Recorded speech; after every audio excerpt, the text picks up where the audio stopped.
E aí galera, tudo beleza? Vamos vir aqui para um próximo vídeo, onde a gente vai falar um pouquinho sobre triggers nos Zabbix. A gente já falou um pouquinho sobre triggers quando a gente fez o cadastro lá do Down Detector, mas não foi nada muito profundo, muito aprofundado, ou até mesmo completo, tá? Foi algo bem superficial. E aqui agora com os hosts que a gente conseguiu cadastrar por meio do autorregistro e autodescoberta, se você não sabe como fazer autorregistro ou autodescoberta, eu recomendo você olhar esse vídeo que vai aparecer aí no card para você conseguir automatizar cadastro de host do seu servidor Zabbix. Então, a gente tem aqui os hosts. São dois concentradores PPPoEs.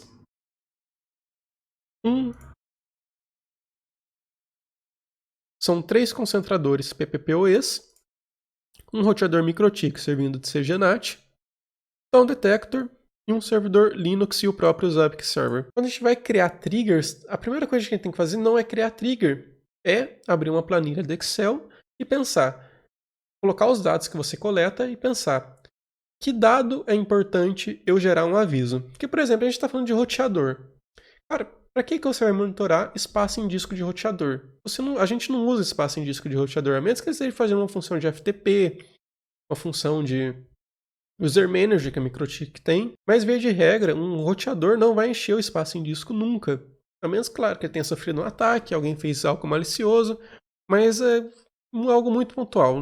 Realmente não sei se vale a pena ser criado uma trigger para espaço em disco de um roteador. Dados legais que a gente consegue criar avisos. Uso de CPU, temperatura, uso de memória RAM. Se a interface está up ou down. Se a interface está no modo operacional dela up ou down, porque a gente tem um modo operacional, que é de fato a forma como a interface está se comportando. Se tem um cabo lá espetado, se esse cabo está funcionando ou não. E a gente também tem o modo administrativo da interface, que é quando você clica lá para habilitar ou desabilitar a interface de forma administrativa, ou seja, você decidiu por aquilo. Outros dados que é legal da gente monitorar quando a gente está falando de concentradores PPoE. Deixa eu só esconder isso daqui. Beleza. Concentradores PPoE, quantidade. Deixa eu sair daqui do Telegram para não ficar dando aviso. Pronto. Quantidade de clientes conectados. Tá? Mas não só a quantidade de clientes conectados naquele momento. Por exemplo, você tem uma média de 500 clientes conectados por dia. E você quer gerar um aviso quando cair para menos de 300, você consegue. Ou você pode colocar um pouquinho mais de inteligência e utilizar os dados que você já tem e falar. Se na segunda-feira, às 2 da tarde, eu tenho 10% a menos, 20% a menos, 30% a menos clientes conectados do que na segunda-feira da semana passada, eu quero que gere um aviso. Porque aí você consegue comparar por dias da semana. Isso é bem legal quando a gente está falando de tráfego. Eu acredito que para clientes PPoE esse valor é mais estável. Mas, por exemplo, quando a gente está falando de tráfego, de dados, a gente quer gerar um aviso em cima disso, a gente pode gerar um aviso quando está tendo muito tráfego, que pode estar simbolizando um ataque, ou quando está tendo uma baixa de tráfego, que pode estar simbolizando alguma disponibilidade. Só que a gente tem aquela coisa, né? Horário de pico e horário de madrugada, que são dois dados completamente diferentes, dependendo do quanto você colocar para gerar o aviso. Se você utilizar uma forma muito simples de gerar esse aviso, você vai acabar gerando o aviso de forma errada, porque você vai estar se baseando no seu horário de pico, mas aí a hora que chegar a madrugada, o seu tráfego vai baixar. Então a gente consegue também fazer essa comparação por meio de dados coletados de forma anteriormente nos Zabbix. Você já começa a colocar um pouco mais de inteligência nessas triggers. Outra coisa que a gente também tem que evitar é o chamado trigger flapping, que é quando uma trigger está perto do limite dela entre verdadeiro e falso, ela começa a dar aviso. Então ela passou do limite, deu aviso de trigger. Aí retornou para o estado normal, deu aviso resolvido. Aí voltou para o estado de aviso e voltou para o estado de resolvido. Tá? Isso daí é o que a gente chama de trigger flapping. É quando ela fica alternando entre problema e resolvido. Isso é outra coisa que você tem que evitar. Tem algumas funções como min, max, last, que elas costumam dar mais trigger flapping mesmo, porque são funções muito sensíveis, dependendo da forma que você monta elas. Mas chega de falar, vamos mostrar aqui como que a gente consegue fazer esse monitoramento de quantidade de clientes ativos baseado por data. Então, vem aqui no concentrador VLAN, eu só não vou conseguir mostrar o aviso para vocês, como está coletando há muito pouco tempo, então eu acredito que os Zabbix não consigam comparar. Mas, qualquer coisa, a gente diminui o tempo só para gerar um aviso falso aqui mesmo. Então, vamos lá. deixa eu ver aqui, disponibilidade, total de PPE conectados. É esse daqui que a gente quer. Vamos filtrar só por isso. Vamos dar um apply.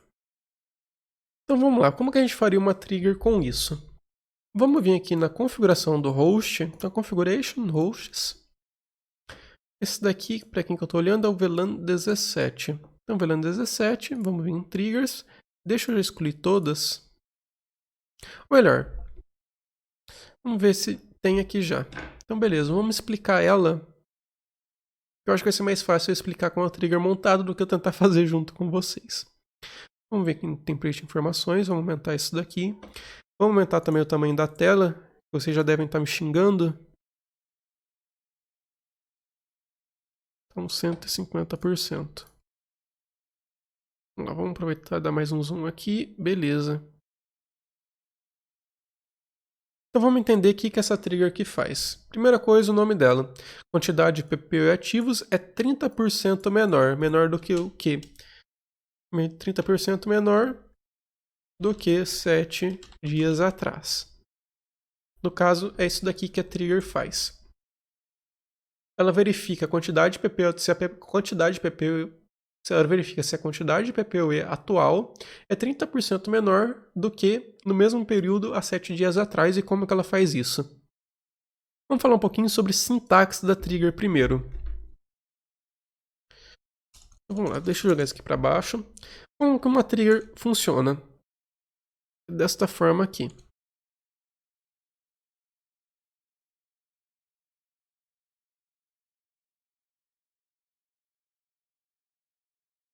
Então a gente tem que todo o item dentro da trigger começa com abre e fecha colchetes. Dentro desse item o que vai? O nome do template no qual ele está atrelado, então template MikroTik SNP informações, template MikroTik SNP informações. Aí vem dois pontos, a chave do item que você quer checar. Então você vem aqui em itens, dentro do template mesmo, eu vou ver que a gente tem a chave SNP PPE ativos, que resulta no total de PPE conectados. Então, eu abro chave, coloco o nome do template, coloco dois pontos, o total de PPE conectados, e coloco um ponto a função que eu quero verificar. Então, quais funções eu tenho? Eu tenho várias funções, tá? Já repasso com elas com vocês, mas vamos falar aqui da average, que é a média. Então ele está calculando a média dos últimos 6 minutos. A gente vem aqui em itens novamente, tá? Por que eu estou pegando a média dos últimos 6 minutos? Porque o tempo de checagem é de 1 minuto. Então ele vai olhar 6 minutos para trás e ele vai conseguir pegar 6 itens coletados. Então, eu acredito que aqui tem 855, tá? Vamos ver se eu já tenho 6 itens. Tenho. Vamos colocar aqui dos últimos 5 minutos. Então a média que ele vai estar olhando é para mais ou menos para esse daqui, ó. 859,6 clientes conectados, que vai ser o valor que vai estar aqui, ó. Nesse average igual a 6 vai estar aproximadamente 860 clientes, que é o atual aí do roteador. Então vamos voltar isso daqui para o formato padrão dele. Então, se os últimos 6 minutos do roteador for menor do que os últimos 6 minutos do roteador há 7 dias atrás, vezes 0,7%. Vezes 0,7 que dá 70%. Então o que a gente tem aqui? Ó? Tem 860. Vamos supor que há 7 dias atrás, já está até errado aqui, deveria ser average também. Então vamos colocar que a média dos últimos 6 minutos desse mesmo período, há 7 dias atrás, era 1.200 clientes. Então o que a gente vai ter aqui? Ó? Isso daqui seria o atual. Isso daqui é 7 dias atrás.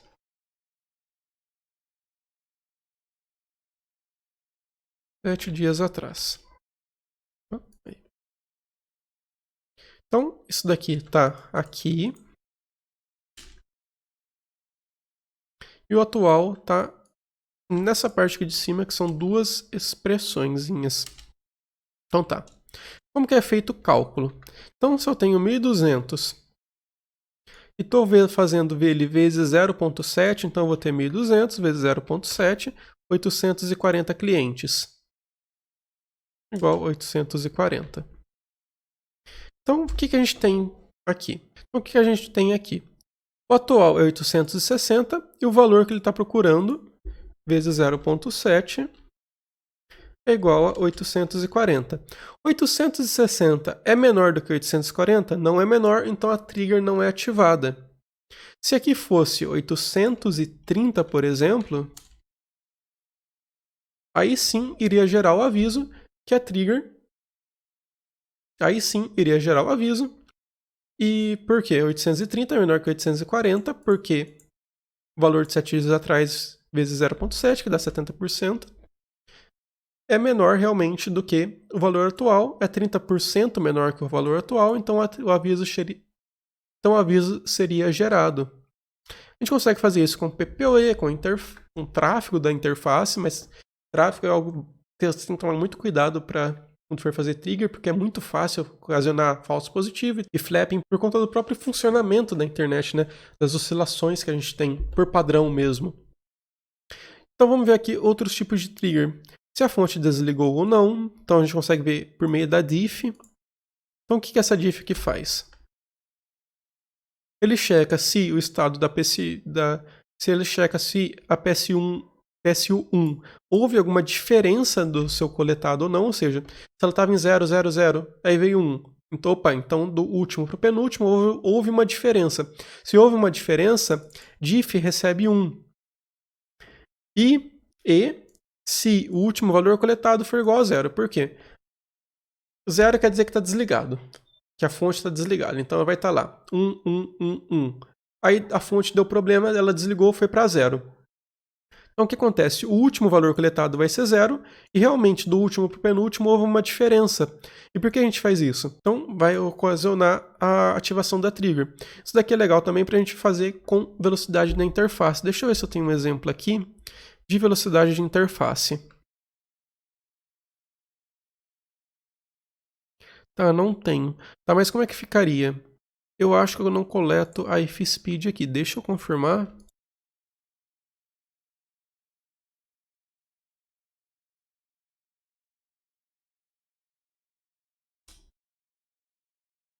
Não, pelo jeito que deu pau foi a minha parte de interface física.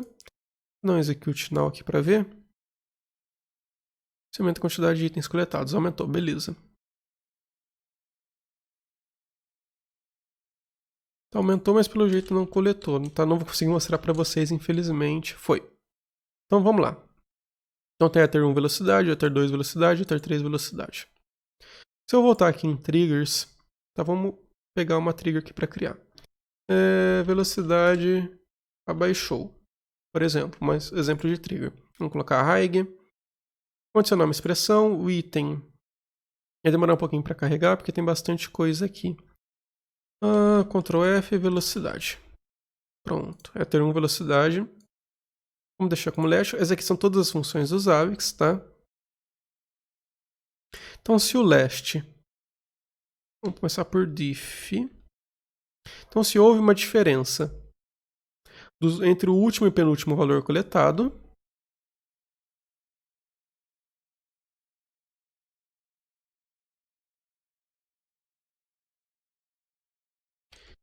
and, vamos adicionar aqui, Ether 1 velocidade, o last da Ether 1 é menor do que last na posição 2. Tá? Esse daqui é um exemplo bem bobo, mas a gente já conseguiria monitorar se houve mudanças na velocidade de interface para baixo ou não. Então, se houve uma alteração do valor coletado por interface e o valor que foi coletado dessa velocidade, o último valor coletado dessa velocidade for menor que o penúltimo, então a gente tem uma situação em que a velocidade da interface baixou. Então, se, por exemplo, o último valor coletado foi 100 Mbps, mas essa era uma interface que estava em 1 Gbps, a gente tem que houve uma diferença e que o último valor coletado é de fato menor que o penúltimo valor coletado, a trigger seria ativada. Tá? Esse daqui é um exemplo bem bobo, mas também daria para a gente começar a monitorar se nossas interfaces estão diminuindo ou não de velocidade. Então, eu vou tirar o zoom aqui. Vou voltar aqui para 100%.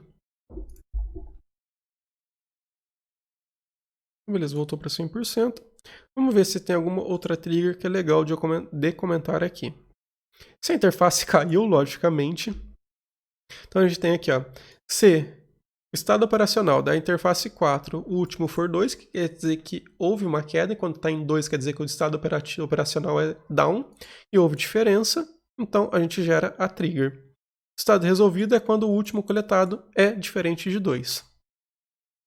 Tá? E depois a gente tem as coisas mais padrões, por exemplo, temperatura da RB, uso de CPU. Tá? E aqui a gente está definindo macros. Vamos falar um pouquinho sobre macros, que são bem legais também na construção de triggers. Então vamos selecionar esse roxo aqui bem de borda. Vamos vir aqui em macros. Primeiramente, o que são macros?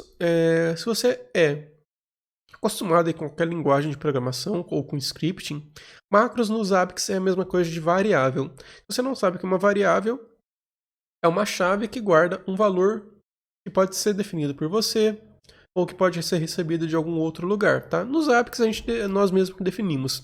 Então até a gente tem a macro CPU load average, que é 70. Quando a gente for linkar lá na trigger, vai ser referente a 70%. CPU load disaster, que é referente a 90%. CPU load high, quer dizer 80%. Parte de temperatura. Tá? E por que a gente faz isso? Porque dependendo do equipamento, a gente consegue fazer a mesma trigger com os mesmos parâmetros para os mesmos equipamentos. E vamos lá, vamos supor. A gente tem um enlace de fibra. A gente tem uma rede de fibra lá. É o nosso link dedicado. O link dedicado, ele não tem o mesmo... Ele não tem a mesma aceitação de ping, de perca de ping via fibra do que do enlace wireless, por exemplo. Então, se a gente colocasse o mesmo template, a gente estaria perdendo aí. A gente não conseguiria monitorar de forma correta essa diferença entre fibra e wireless, por conta de a gente estar utilizando o mesmo valor, mas por meio de macros a gente consegue. Então a gente coloca lá para o Zabbix verificar no meio da trigger, em vez de um número fechado, uma macro. A gente vai alterando essa macro conforme a necessidade de cada host. Então, por exemplo, se perder 3 pacotes desse roteador, eu quero que gere um aviso. Por exemplo, ou estou monitorando algum lugar remoto onde a conexão é muito ruim e eu aceito até perca de 10 pacotes, tempo de resposta, quantidade de PPU ativos, tá? Da comunidade SNMP e entre outras coisas. Beleza? Então, para a aula de triggers é isso. Espero aí que vocês tenham gostado. Qualquer dúvida, deixa uma mensagem, se inscreve aí no canal e já deixa o seu curtir. E vamos para os próximos vídeos.